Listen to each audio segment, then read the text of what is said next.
আল্লাহ নবী নবী দয়া নবী ১,৫০০ বছর আগে আমার হাবিবুল্লাহ সাহাবাদের জানিয়ে দিয়েছিলেন, এ বাবা সাহাবারা, আমি রাসূলুল্লাহ তোমাদেরকে জানিয়ে দিলাম, এই দুনিয়াতে তোমরা যখন চলাফেরা ওঠা বসা করবে, আমি রাসূলুল্লাহ যেভাবে চলছি, আমি হাবিবুল্লাহ যেভাবে চলাফেরা করছি, আমি হাবিবুল্লাহ যেভাবে কথাবার্তা বলছি, এই কথাবার্তা চলাফেরা তোমাদেরকে নকল করতে হবে, তোমাদের এই দেখানো রাস্তায় চলতে হবে। কেন আল্লাহ নবীকে আল্লাহ তামাম পৃথিবীর মানুষের জন্য ইন্নামা বুইস্তু মুআল্লিমা, শিক্ষা গুরু হিসেবে পাঠিয়েছে। আরো জোরে বলো,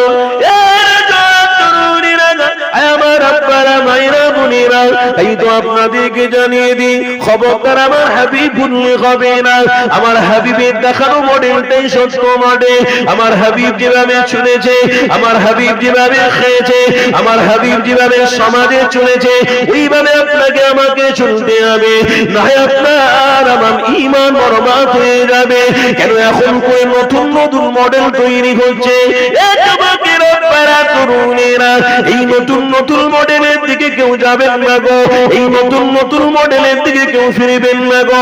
মডেলটা আপনার আমার জন্য আজ থেকে সমস্ত নবী আলাইহিস সালামের জবান দিয়ে আল্লাহ প্রকাশ করেছে। মডেলটা কে? মডেলটা হলো মুহাম্মদ রাসূলুল্লাহ।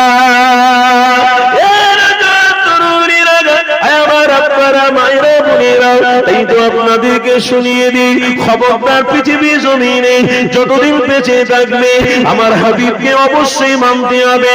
একটা কিতাবের কথা আপনার মনে পড়ে গেল, আপনাদেরকে জানিয়ে দিই, আমার নবী পাক একটা সফরে বেরিয়ে পড়েছে গো। আরে দেখো দেখো, আমার রাসূলুল্লাহকে কারাও ভালোবেসেছিল। এই যুবকেরা, আপনারা তরুণীরা, আমার হাবিব পাক সফরে বেরিয়ে গেছে। হযরতে জাবির হুজুর রয়েছে গো, আল্লাহ নবী সফরে বেরিয়েছে। হযরতে জাবির সাহাবী রয়েছে, আল্লাহ নবী যাচ্ছে সফরে, হযরতে জাবির হুজুরের সাথে করে রয়েছে। আল্লাহ নবী দুনিয়া সাহাবী বললেন, হুজুর আমার যেতে যেতে যেতে হঠাৎ করে আমার হাবিবুল্লাহ জানাতে নিয়েছে, বাবা যাবে রে, আমার বড় কষ্ট হচ্ছে বাবা, একটুখানি আমি আরাম করবো। বাবা যাবে, তুমি দাঁড়িয়ে যাও। আল্লাহ নবী নবী দয়া নবী কথাতে হযরতে জাবির হুজুর দাঁড়িয়ে পড়েছে। আমার নবী পাক যখন একটু আরাম করবে, আমার রাসূলুল্লাহ কোথায় আরাম করবে? কিতাবের মধ্যে রয়েছে আমার হাবিবুল্লাহ আরাম করবে তো করবে মরুভূমি গরম বালুতে ধৌ ধৌ করে আগুনের ফোয়ারা উঠছে, গরম বালু দিয়ে কিরকম ধোয়ার মতো কিছু উঠতে লেগেছে। ওইখানে আমার আপনার নবী নূর নবী ওখানে আরাম করবে, এটা কোনদিন সম্ভব হতে পারে না। আল্লাহ নবীর প্রেমিক সাহাবী হযরতে জাবের বলতে লাগলেন, ইয়া রাসূলুল্লাহ হাবিবাল্লাহ, হুজুর এখানে আপনি আরাম করবেন না, এখানে গরম বালু রয়েছে, এই গরম বালুতে আপনি যদি আরাম করেন হুজুর আমার দিলটা বড় কেঁপে যাবে।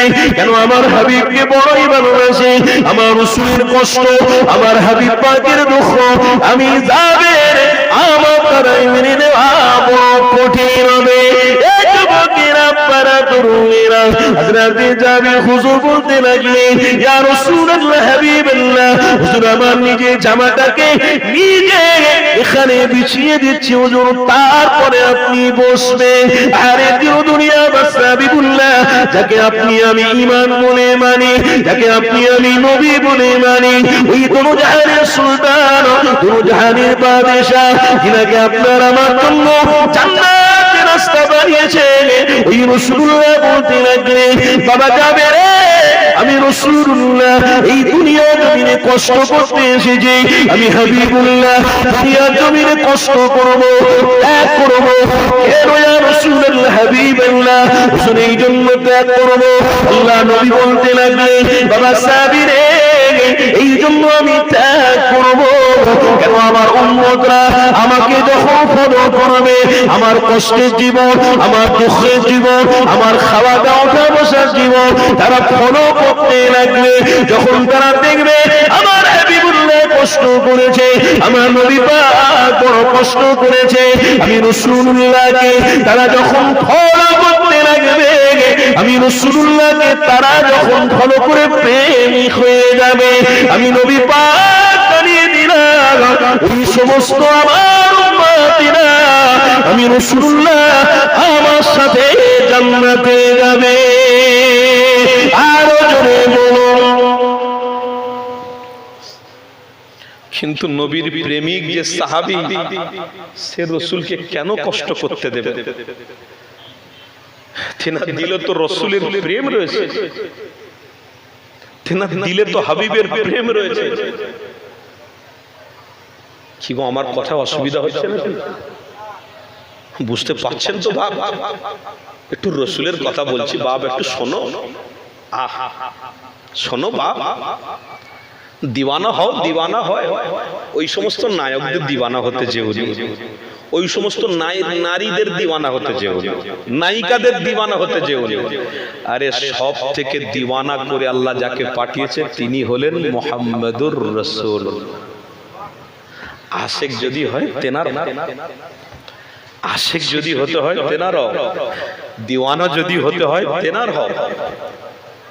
আজকে যা দিওয়ানা হচ্ছে আমার ঘরের ছেলেরা, সারা রাতকে রাত মোবাইলে ব্যস্ত।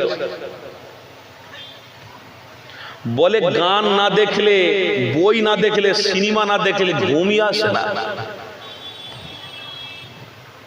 আর আমার ঘরের বাচ্চাটা যদি ওই বলে, তো তাদের ঘরের বাচ্চা কি তৈরি হবে? তার থেকেও বিষ তৈরি হবে। কেন, আমরা যখন ওই অবস্থায় ছিলাম, আমরাও তো এক সময় ছিলাম, ছোট মোবাইল তখন ছিল হয়তো, ওই ছোট মোবাইলে যা ব্যবহার করেছি, তো আমার ঘরের ছেলেরা এরকম হবে না কি হবে? আবার ওই যে ছেলেরা আজকের দিনে মোবাইলে বলছে যে গান না দেখলে আমার ঘুম আসে না, বলছে একটা সিনেমা না দেখলে আমার ঘুম আসে না, তো তারাও এটাও মনে রেখে দুক, তাদের ঘরের বাচ্চাটাও কিন্তু বড় হবে, তারা কি বলবে জানেন? বাপকে না মানলে, মাকে না মানলে আমার ঘুম আসছে না। হ্যাঁ, লিখে রেখে দেন, আমি বলে দিয়ে যাচ্ছি। তারা বলবে যে বাপকে আর মাকে যখন পর্যন্ত গালি দিচ্ছি ততক্ষণ পর্যন্ত আমার ঘুম আসছে না। এটা হবে কেন বলুন তো? সমাজ থেকে যে হারে রাসূলকে আমরা দূরে সরিয়ে দিচ্ছি। একজন সায়েন্স এখনকার সময় বলছে, একটা সায়েন্স বলছে যে আজ के दिन पर अगर कोई रसूल को मोहब्बत कर ले, रसूल को दिखाया रास्ता अगर कोई अपना ले, तो जरूर आज का समाज बच जाएगा। जोरे बोलो। আজকে সমাজ যে হালে খারাপ হচ্ছে, এই খারাপিটা বন্ধ একমাত্র হতে পারে যদি রাসূলুল্লাহর মডেলটা আবার পুনরায় আমরা প্রতিষ্ঠিত করতে পারি, এটা বন্ধ হয়ে যাবে। আজকের আমার পাশের বাড়ি হিন্দুর মেয়েটাকে রেপ করা হচ্ছে, কিন্তু আমার বাড়ির মেয়েটাকে রেপ করা হচ্ছে না। এই জন্য কেন? আমরা এখনো ইসলামে প্রতিষ্ঠিত আছি। কথা শুনছেন তো? এখনো ইসলামের কালচার গুলো কিছু হলেও রেখেছি। আগামী দিন আসবে ইসলামের কালচার গুলো থাকবে না, রাসূলের দেখানো রাস্তা থেকে আমরা সরে যাব। আমার ঘরের বিবিটাকে, আমার ঘরের মেয়েটাকে, আমার ঘরের মাটাকে পরে জিনা করবে, অন্যায় করবে, আমার চোখ থাকতে চুপ করে দেখতে হবে, কিচ্ছু বলার ক্ষমতা থাকবে না। কেন? জিনাটা তখন মডেল হয়ে যাবে, ব্যভিচার তখন মডেল হয়ে যাবে।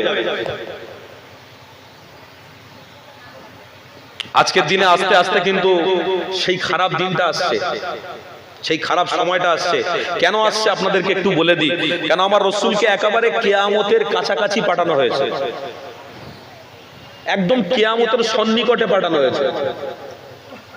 কিতাবের মধ্যে আমি দেখছিলাম 171টা হয়তো আলামত হবে, কিয়ামতের আলামত আমি কিতাবে দেখছিলাম।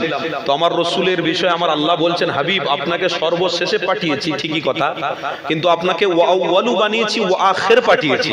তার মানে আপনি নবীদের সর্বশুরু নবী আর সর্বশেষ নবী। জোরে বলুন সুবহানাল্লাহ। তার মানে এটাই, সর্বশেষ মানে কিয়ামতের একদম নিকটবর্তী জায়গায় আপনাকে পাঠিয়েছি। কেন? কেন পাঠিয়েছে এটারও প্রশ্ন আছে। এটা আমাদের মধ্যে প্রশ্ন হতে পারে, কেন আমাকে আমার রসুলকে সর্বশেষের দিকে পাঠিয়েছে? এই জন্য পাঠিয়েছে, সর্বশেষের দিকে আমার রসুল যাবে, যে ব্যক্তিটা আমার রসুলের কিঞ্চিত পরিমাণ সুন্নাত জীবনে বাঁচিয়ে রাখতে পারবে, ইনশাআল্লাহ হাজার গুনাহ করার পরেও একবার দরুদের ওসিলায় আল্লাহ তার গুনাহকে মাফ করে কিঞ্চিত ঈমানের ওসিলায় রসুলের সাথী বানিয়ে জান্নাতি বানিয়ে দেবেন। এই জন্য কিয়ামতের পুরো নিকটবর্তী কাছাকাছি আমার রসুলকে পাঠানো হয়েছে। আর রসুলকে সর্বশেষ পাঠানো হয়েছে কেন? এটারও প্রশ্ন আছে। আমার কথা শুনছেন তো নাকি? এটারও প্রশ্ন আছে। এর প্রশ্ন কি? এই জন্য আমার রসুলকে সর্বশেষে পাঠানো হয়েছে। আদম নবীর উম্মত, মুসা নবীর উম্মত, ইব্রাহিম নবীর উম্মত, দাউদ নবীর উম্মত, সুলাইমান নবীর উম্মত, ইদ্রিস নবীর উম্মত, উজায়ের নবীর উম্মত, সমস্ত নবীর উম্মত নাজাত পাবে, মুক্তি পাবে মুহাম্মদ রসুলের ওসিলায়। আরো জোরে বলুন। রসুল্লাহ বলবে সবাইকে মুক্তি দিয়ে দেন আল্লাহ, আমার আল্লাহ বলবে যা আমি মুক্তি দিয়ে জান্নাতি বানিয়ে দিই। কেন? সমস্ত নবী আলাইহিমুস সালামরা সেদিনে অন্য মোমেন্টে থাকবে, কিন্তু মুহাম্মদ রসুল সমস্ত উম্মতের চিন্তায় থাকবে। জোরে বলুন। এটাই হলো আমার রসুলের পরিচয়। কথা বুঝলেন? আর আজকের দিনে আমার রসুলের উম্মতে আমরা গুনাহ করছি হয়তো গুনাহ করার পরে এটা আমরা এহসাস করছি না, মনে করছি না যে আমার দ্বারা একটা গুনাহ হয়েছে। আরো গুনাহ করার পরে এটা মনে করছি যে আজকের গুনাহ করার পরে দেখেছি 1 টাকার জায়গায় 4 টাকা হয়ে গেছে, তার মানে ইনকাম বেড়েছে। বুঝছেন না ভাই? একটা ছেলে গুনাহ করলো আজকের, আল্লাহ তাকে আযাব দেবে তো অবশ্যই, টাইমে দেবে। আল্লাহর মার সীমানার বার, যখন মার আল্লাহ দেবে না, বংশ উজাড় করে দেবে। কোনো বাবুর ক্ষমতা নেই ও বংশকে টিকিয়ে রাখবে। মার খুব কঠিন মার, বিশ্বাস করুন। তাই ইমানদারদের ঘরে বলে যাচ্ছি, নবী আশিকরা, নবী প্রেমিকরা, শোনো, আল্লাহর মার খুব কড়া মার। তাই বান্দা গুনাহ করছে আজকের, এহসাস করলো না, সে মনে করছে আজকের গুনাহ করার পরে দেখছি আমার ইজ্জত, আমার সম্মান বা আমার ভ্যালু আরো বাড়ছে, তাহলে আরেকটা গুনাহ করি, তাহলে আরেকটা গুনাহ করি, আরেকটা গুনাহ করি। এইভাবে গুনাহ করেই যাচ্ছে। একবারও বান্দা এটা এহসাস করলো না, মনে পড়লো না যে আমি এতগুলো গুনাহ করেছি, এতগুলো অন্যায় করেছি, একবারও মনে করেনি। অথচ আমার আল্লাহ বলছে, হাবিব আপনাকে আমি এত ভালোবাসি, আপনার খাতিরে আপনার উম্মতকে আমি বড়ই ভালোবাসি। কেন? কোরআন বলছে কুনতুম খায়রা উম্মাহ, কুনতুম খায়রা উম্মাহ। আপনার জন্য আপনার রাসূলকে আমি অনেক ভালোবাসি, আমার রাসূলের জন্য উম্মতকে অনেক আল্লাহ ভালোবাসে। অথচ আমার আল্লাহ বলছে ইন্নাল্লাহা ইউহিব্বুত তাওয়াবিন ওয়া ইউহিব্বুল মুতাতাহহিরিন।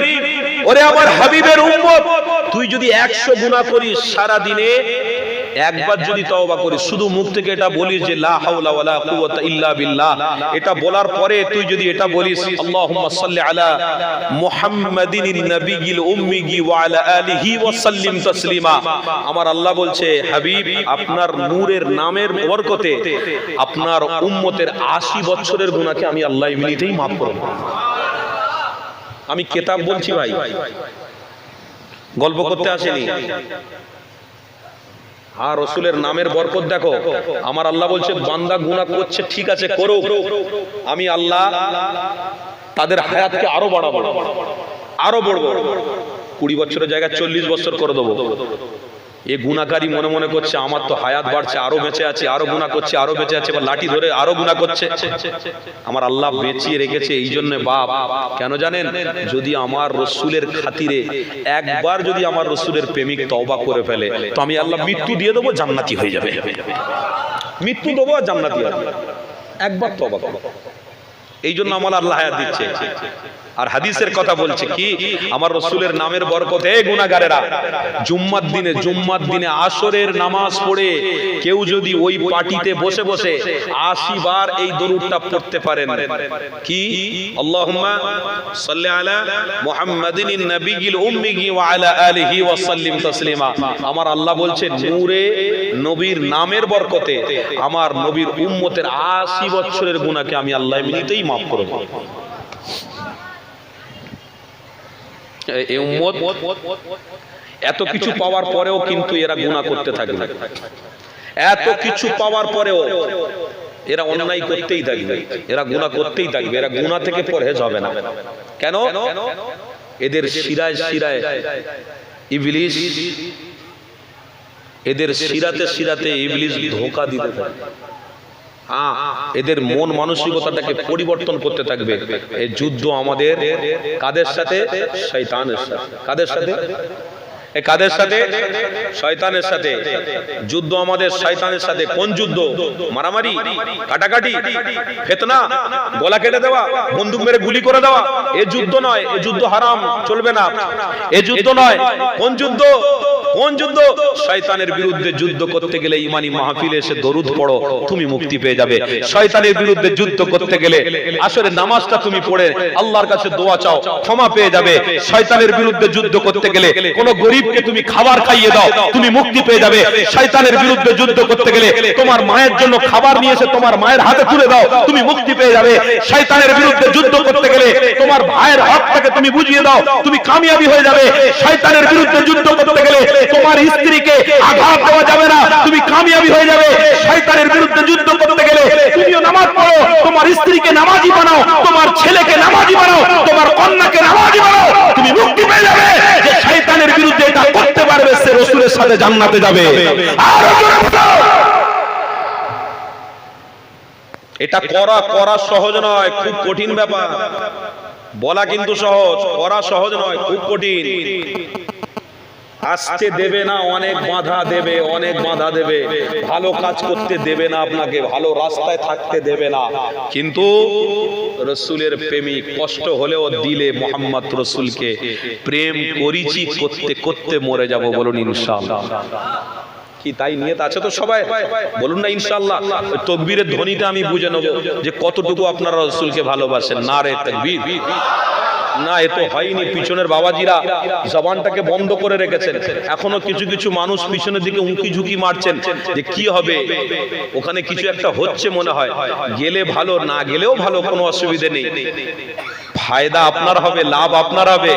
যদি আপনি এই জায়গায় প্রতিষ্ঠিত হতে পারেন তো আপনার জান্নাতের রাস্তাটাও আল্লাহ পরিষ্কার করে দেবে। এই জায়গায় প্রতিষ্ঠিত যদি হতে পারেন তো জান্নাতের রাস্তাও আল্লাহ সহজ করে দেবে। তো এই জায়গাটা প্রতিষ্ঠিত করতে গেলে আপনার নিজের জীবনটাকে উৎসর্গ করতে হবে, কষ্ট করতে হবে। হে যুবক, 4 ঘন্টা কষ্ট করো, 100 বছরের গুনাহ আল্লাহ ক্ষমা করে দেবে। 5 ঘন্টা কষ্ট করো, আল্লাহ চাইলে তোমার জীবনের সগীরা গুনাহকে মাফ করে দেবে। কষ্ট করো, সামান্য কষ্ট করো। আল্লাহ বলছেন তো যে সামান্য আমার বান্দা কষ্ট করুক, ওই রাত্রিতে যদি মৃত্যু হয়ে যায়, ওই কষ্টের ওসিলা দিয়ে আমি আল্লাহ কবর, কিয়ামত, আখিরাত, আমি সব জায়গায় নাজাত এবং মুক্তির ব্যবস্থা করে দেব। আমি রাস্তা খোলা রেখেছি, শুধু তারা আসুক, আমি আল্লাহ মুক্তির ব্যবস্থা করব। তারা আসবে, নাজাত পাবে, ব্যাস। এই জন্য আপনাদের মধ্যে রাসূলের প্রেম কতটা আছে একটু ধ্বনি দিলেই আমি বুঝতে পারবো। নারে তাকবীর। হয় না, পিছনের বাবাজি, সামনের বাবাজি, সবাই মিলে একটু আওয়াজ দেন, নারে তাকবীর। সিলসিলায়ে হক মুজাদ্দিদে জামান, দাদা পীরের হক সিলসিলা, মুজাদ্দিদে জামানের মুরিদ মুতাকিন, মুজাদ্দিদে জামানের ভক্ত মুরিদ, হে জিবুল্লাহ, আহলে সুন্নাত ওয়াল জামাতের হক উলামা, নারে তাকবীর। দরুদ শরীফ, আল্লাহুম্মা সাল্লি আলা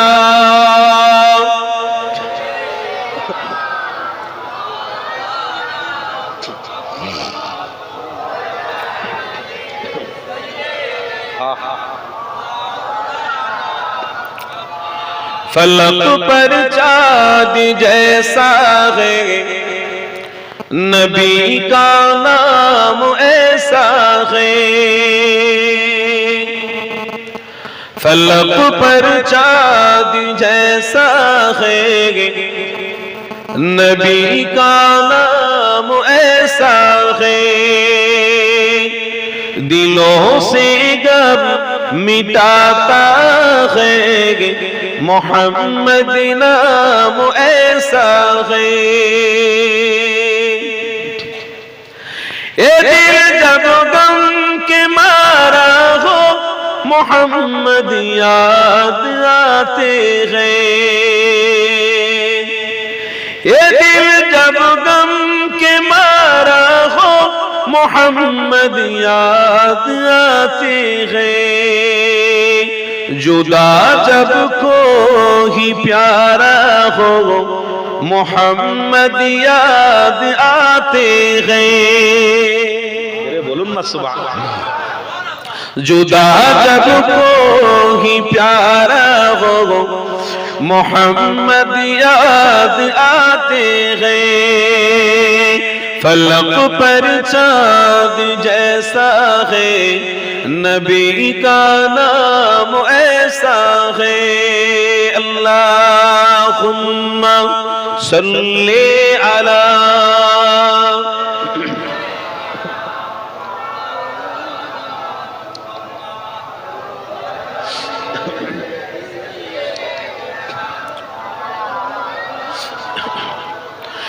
कि उनकी याद की शबनम है मरहम मेरे ज़ख्मों को, कि उनकी याद की शबनम है मरहम मेरे ज़ख्मों को, और उनकी नाम की बरकत से दिल तस्कीन पाते हैं। जरे बोलूं ना सुभान अल्लाह।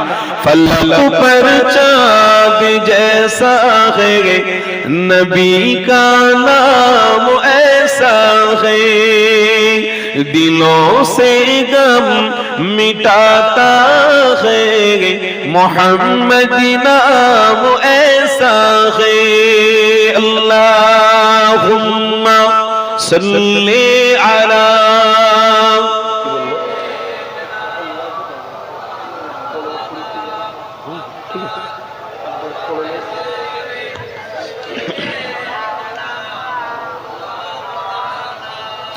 किसी का दिल दुखाना सताओ खल्के बारी को, किसी का दिल दुखाना सताओ खल्के बारी को, मेहरबानी का हर रास्ता मदीने को ही जाते हैं, मेहरबानी का हर रास्ता मदीने को ही जाते हैं। फलक पर चाँद जैसा है नबी का नाम ऐसा है, दिलों से गम मिटाता है मोहम्मद नाम ऐसा है। अल्लाहुम्मा सल्ली अला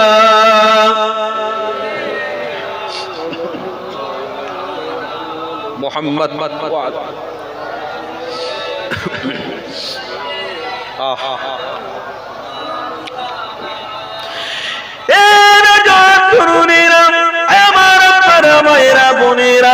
তাহলে আসেন আমার হাবিবুল্লাহ বিষয়ে যে আলোচনা করছিলাম ওই আলোচনা দিকে আবার ফিরে যায়।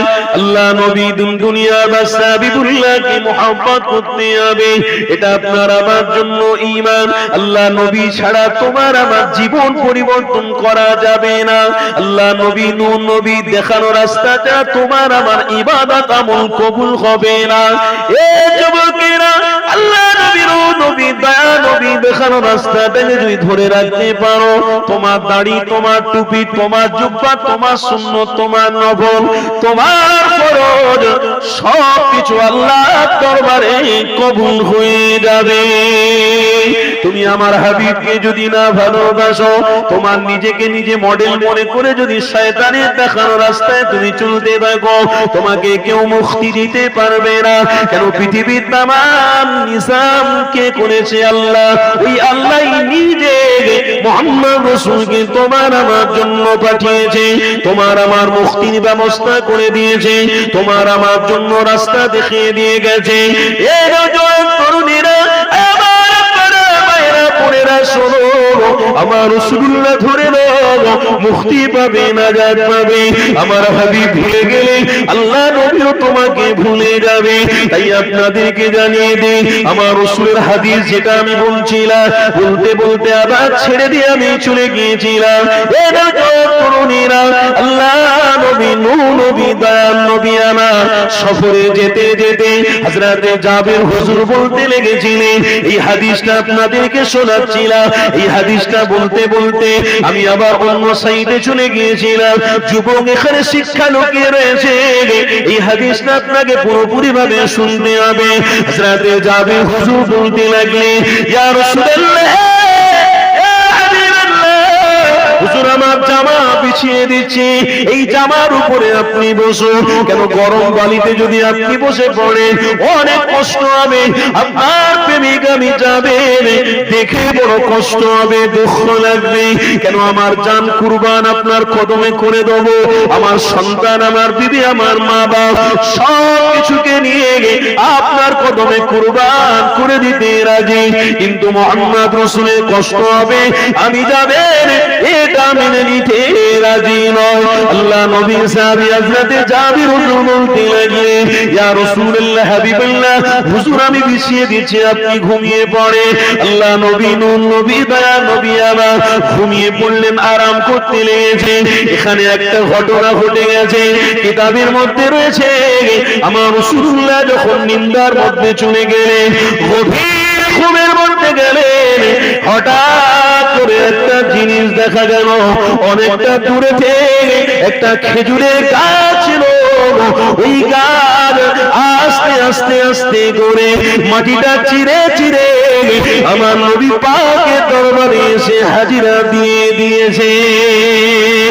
আরো জোরে বলুন,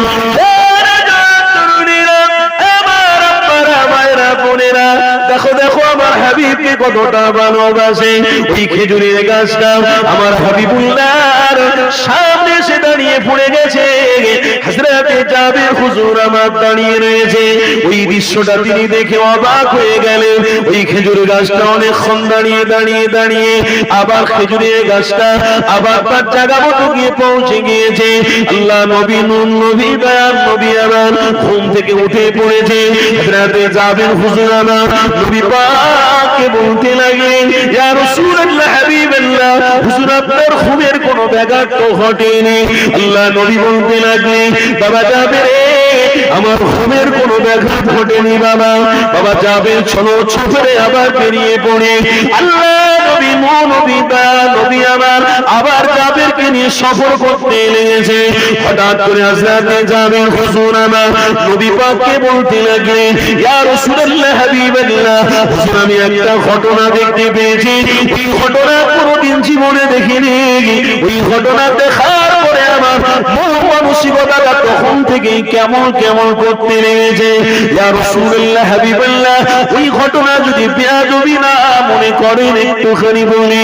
আল্লাহ নবী, নূহ নবী, দয়াল নবী সাহাবী হযরতে জাবির যখন কথাটা বলেছে, আমার নবী পাক বলতে লাগলেন, এ বাবা জাবির, কি ঘটনা ঘটেছে বাবা, বলো একটুখানি বলো, আমি আপনার কথাটা শুনবো বাবা, বলো। আল্লাহ নবী সাহাবী বলছে, ইয়া রাসূলুল্লাহ, হাবিবাল্লাহ, যখন আপনি ঘুমিয়ে পড়লেন আমি দাঁড়িয়ে দাঁড়িয়ে অপেক্ষা করছিলাম যেন কোনো দুশমন আপনাকে আঘাত না করে দেয়, যেন কোনো দুশমন যেন আপনার কাছাকাছি না এসে পড়ে। এই যুবকেরা, হাবিবের নিরাপত্তা দায়িত্ব খুদ আল্লাহ নিয়েছে। এখানে কারো নিরাপত্তা দায়িত্ব দেওয়ার দরকার নেই। আমার নবী পাকের দায়িত্ব যদি আল্লাহ নিজে নেয়, আমার হাবিবে কেউ ক্ষতি করতে পারবে না। তাই আমার হাবিবকে কেউ মার্ডার করতে পারতেনি, আমার হাবিবকে কেউ কতল করে দিতে পারেনি, আমার হাবিবকে কেউ মেরে ফেলে দিতে পারেনি। এই জন্য পারেনি আমার আল্লাহ খুদ নিজে আমার হাবিবকে এতটা ভালোবেসেছে। নবী আমার যেখানে যেখানে গেছে আল্লাহ সেখানে সেখানে নিরাপত্তা দিয়েছে। আরো জোরে বল, যেখানে যেখানে আমার রসুল গেছে সেখানে আল্লাহ নিরাপত্তা দিয়েছে। হ্যাঁ, অত সোজা নয়। এমনকি মানুষ চিনতে না পেরে আমার রসুলকে ভুল বুঝেছে। আমার আল্লাহ এত নারাজ হয়ে গেছে, দোনো জাহানের সুলতানের বিরোধী করছিস? হ্যাঁ রে, যাকে আমি আল্লাহর রহমত দিয়ে পাঠিয়েছি, রহমত রহমত এসেছে, গাছও খুশি হয়েছে, সমুদ্রের পানিও খুশি হয়েছে, আসমান খুশি হয়েছে, জমিন খুশি হয়েছে, পাখিগুলো খুশি হয়েছে, পশুগুলো খুশি হয়েছে যে মোহাম্মদ রসুল এসে গেছে। আরে দোনো জাহানের বাদশাহ এসে গেছে, আরে দোনো জাহানের সুলতান এসে গেছে, সবাই খুশিতে খুশি মাতোয়ারা হয়ে গেছে। আর তোরা আমার বান্দা, আমার মাখলুক, আমার রসুলের উপরে আঘাত করবে, অবস্থা খারাপ করে দেবো। আমার হাবিবকে বলছে আমার আল্লাহ, জিবরাইলকে বলো বলো তাড়াতাড়ি করে গিয়ে আমার হাবিব যদি কিছু এখনই বলে ফেলো তো আমি আল্লাহ ব্যবস্থা করে দেবো। আর আমার হাবিব তো সেই নবী নয়, দয়ার নবী, রহমতের নবী। আমার নবী বলছে ফেরেশতা, ইয়া আখি জিবরাইল, আয় ফেরেশতা জিবরাইল, কাউকে আঘাত দিও না। কেন? আল্লাহর কোন মখলুককে আঘাত দিলে আমি হাবিব আমার কষ্ট হবে। কেন? আমার উম্মতেরা, এরা যদি আমার দিওয়ানা হয়ে যায়, আমার আল্লাহকে যদি এরা রাজি করতে পারে, তো আমি আল্লাহর কাছে বলে বলে এদের জান্নাতি পাঠিয়ে দেবো। কষ্ট দিও না। এখানে একটা কথা আছে, শিক্ষা আছে, আপনাদেরকে বলে দিচ্ছি। আমার আব্বারা, আমার হাবিব যেখানে যেখানে গেছে আল্লাহ নিরাপত্তার ব্যবস্থা করেছে, তাই আমার হাবিবকে কেউ কতল করে, মার্ডার করে শেষ করে দিতে পারে না। নজির এটা রয়েছে। এখান থেকে শিক্ষা আছে, যে প্রকৃত পক্ষে মুহাম্মদ রাসূলের আশিক হবে, ইনশাআল্লাহ আল্লাহ তাকে চলায় ওঠা বসায় নিরাপত্তার ব্যবস্থা করে দেবে। কোনো টেনশন নেই, আল্লাহ নিরাপত্তা দেবেই দেবে। হ্যাঁ, যদি আপনি রসুলের মহাব্বতে এমন একটা জায়গায় গিয়ে পড়েন, সেখানে এমন ভালোবাসা যে এখানে আমার জান দিলে আমি লাভবান হতে পারবো, শহীদের মর্যাদা পাবো, সেখানে আপনি জান দিতে পারেন, এটা আপনার ব্যাপার। সেখানে আপনি জানকে শহীদ করে দিতে পারেন, এটা আপনার ব্যাপার। কিন্তু নিরাপত্তা দেনেওয়ালা মালিককে বলুন, নিরাপত্তা দেওয়ার মালিককে, এটা বিশ্বাস হয়তো নাকি? হয়তো না হলে বিশ্বাস করুন, একটা উড়োজাহাজ আকাশের উপর থেকে উড়ে যায় কোন শক্তিতে ভাই? কোন শক্তিতে? ১৫০০ ২০০০ মানুষকে নিয়ে যাচ্ছে। আবার আল্লাহর কুদরতি, যেখানে আকাশ রয়েছে, আকাশের বড় বড় বড় বড় ধোঁয়াগুলো রয়েছে, বড় বড় মেঘ রয়েছে, সেই মেঘগুলোকে চিরে চিরে বর্ষা পানি চিৎকুর বাড়ছে, বিদ্যুৎ চমকাচ্ছে, হাওয়া হচ্ছে, সবকে চিরে চিরে একটা উড়োজাহাজ ১৫০০ মানুষ নিয়ে বেরিয়ে যাচ্ছে। এই ক্ষমতা মানুষের নয়, এই ক্ষমতা একমাত্র আল্লাহর। আল্লাহ ক্ষমতা দিয়েছে বলে কোনো মানুষ এই ক্ষমতা পেয়েছে, তবেই সে সিস্টেমটা তৈরি করতে পেরেছে। এই জন্য আজকের দিনে তুমি যে রাস্তা দিয়ে চলো, এই জমিন এটাও আল্লাহর ক্ষমতায় চলে। হ্যাঁ, যে গাড়িতে তুমি চাপো এটাও আল্লাহর ইশারায় চলে, না হলে একটা মানুষ বেঁচে থাকার অধিকার পায় না। কেন? কিছুদিন আগে আমরা নিজে দেখেছি যে কি দানা আসছে, দানা, এত বিশাল বড় ঝড় আসছে উড়িষ্যার উপর দিয়ে, দক্ষিণ ২৪ পরগনার উপর দিয়ে, উপকূলের উপর দিয়ে আসবে, কিছু কিছু গ্রাম উজাড় হয়ে যাবে। মাইকিং করে গ্রামে গ্রামে গিয়ে বলে দেওয়া হয়েছিল, সাবধান, দানা আসছে, তোমরা সাবধান হয়ে যাও, মাটির ঘরেতে কেউ থেকো না, সব তোমরা চলে যাও প্রাইমারি স্কুলে। সেখানে পুরো বন্দোবস্ত করে দেওয়া হয়েছে, তোমরা সেখানে নিরাপত্তার সঙ্গে থাকবে। যেখানে ঘর ভেঙে যাবে তাদের জন্য ব্যবস্থা করে দেওয়া হবে।